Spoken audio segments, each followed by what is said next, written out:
I think it's important to preserve the memories of the textile industries for this area of the upstate because it was the primary industry for nearly 100 years.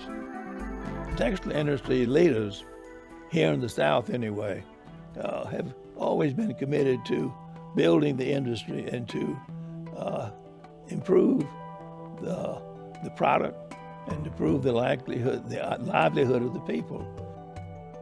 You know, today we've gotten into a time where people want to tear down history or forget history.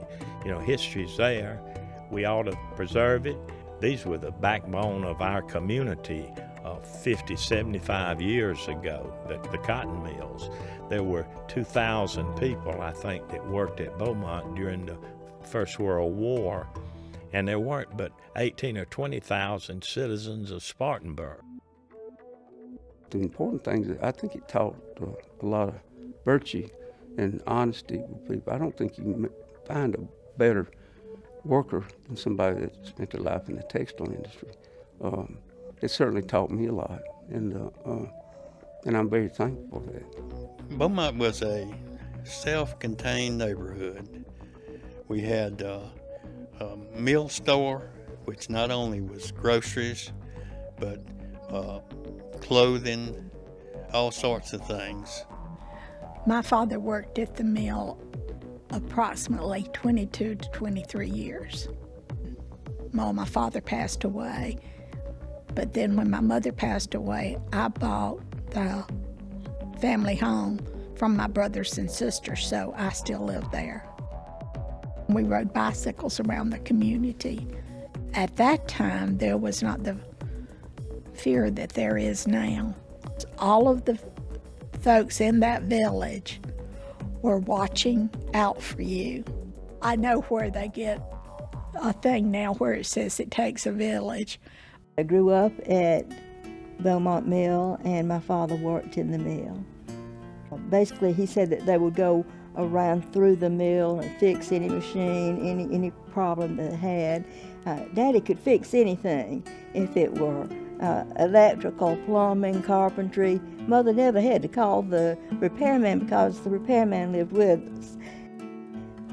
The mill village system was a paternalistic system, and that means that the workers had no rights.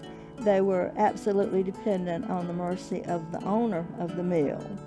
And at Beaumont, we were very fortunate because Walter Montgomery Sr. was the owner, and he was a very good man who cared about his workers. Just recently, we received official word from the National Endowment of the Humanities that our grant, Fabric of the Past, Weaving the 20th Century at Beaumont Mill and Village in South Carolina, was officially supported, officially funded.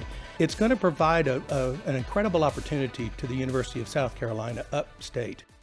Our task is really to as professional historians, recreate the story of that community, to tell the story of the mill as an economic endeavor, as a social enterprise, the community, the neighborhood around it, and its impact on the history of Spartanburg. And then from our works, both in archival sciences and in the social studies classroom, we'll assist social studies educators in translating our work into educational material for high school and middle school students. Over 2 consecutive weeks, we will bring to Spartanburg 72 social studies educators from the middle and upper grades who will spend a week with us uncovering the vibrant stories of this community and the individuals who made it home over the course of its 107 years of existence. And then my job will really be toward the latter stages as we start to work with teachers in workshops and work with teachers to develop materials that they can then use to translate the community history that our historians and our archivists have gathered into curricular materials for students.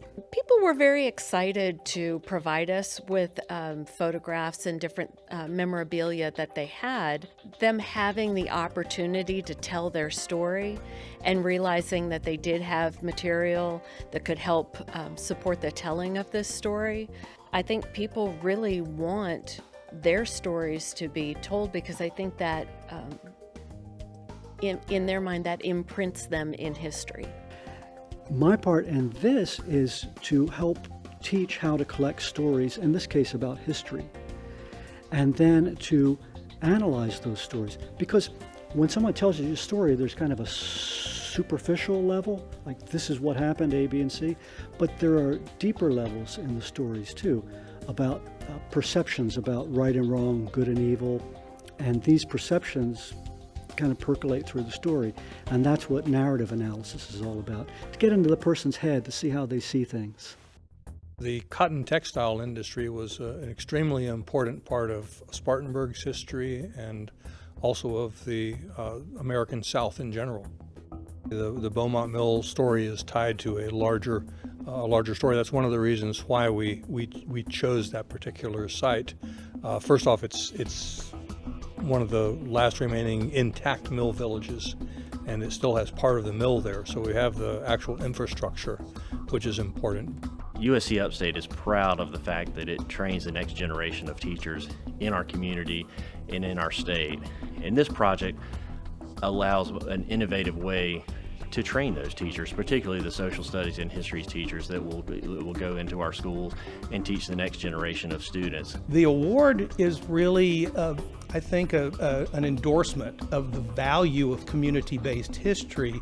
I think it's going to be a great experience. It's a big opportunity for the USC Upstate, for the entire region of the upstate of South Carolina, and ultimately for the country.